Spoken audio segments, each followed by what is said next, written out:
I'm going to meet a couple of guys, and I think they've definitely got the right attitude. They've chosen a sport that I suppose a lot of people might think would be difficult for them, but sounds like they're really making it work.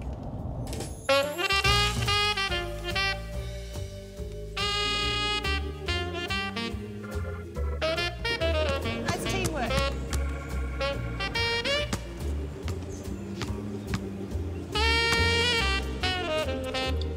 Tell me about the New York Towers. When did you guys get together?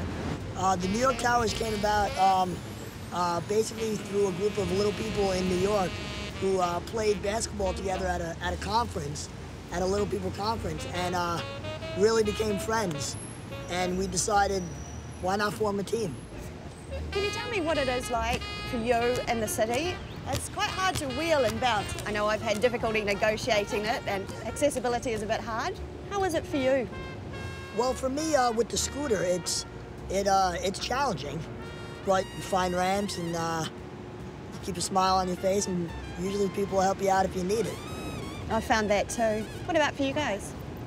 Back home, where I'm from, Indianapolis, people are all like stuck up by themselves, and like they don't want to help each other. And like I love that. Like I love just the whole variety of people coming together and helping each other out.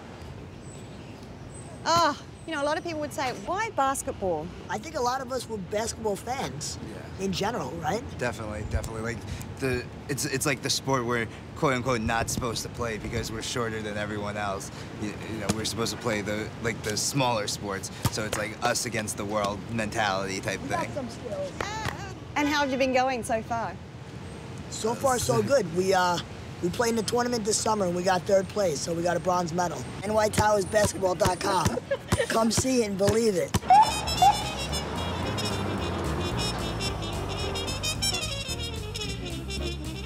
One of the fantastic things that happened in this city 5 years ago was the signing of the United Nations Convention on the Rights of Persons with Disabilities.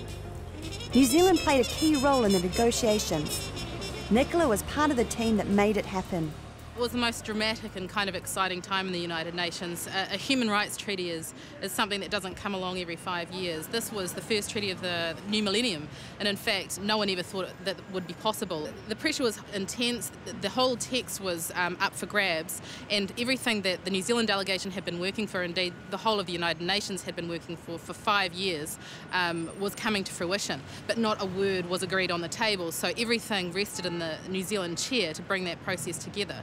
So at the very end, the achievement of actually bringing the whole world together behind a treaty was extraordinary. So Nicola, how important was it to have people with disabilities working alongside you on this? Well, I'm the expert on human rights here at the mission, and so in all these matters we're supportive and interested in human rights, but for me personally to actually participate in a process with persons with disabilities was a transformative experience, was an educational experience. It became very clear on the negotiation floor that there was no difference between colleagues with or without disabilities. And I had one colleague from one mission where I'd go to her to find out the update on the education article, which means that all of the negotiations on education were in the hands of a colleague with disabilities who happened to be paralysed from the neck down.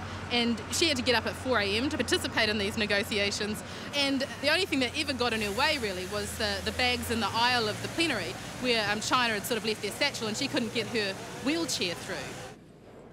It's thanks to that convention and New Zealand's role in pushing it through that millions of people with disabilities have their rights enshrined in international law.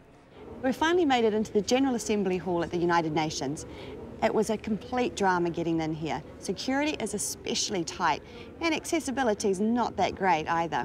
Luckily, I had Andrew guiding the way, and I thought he was a perfect person to sit down with, as him and Don Mackay were there at the beginning drafting the convention.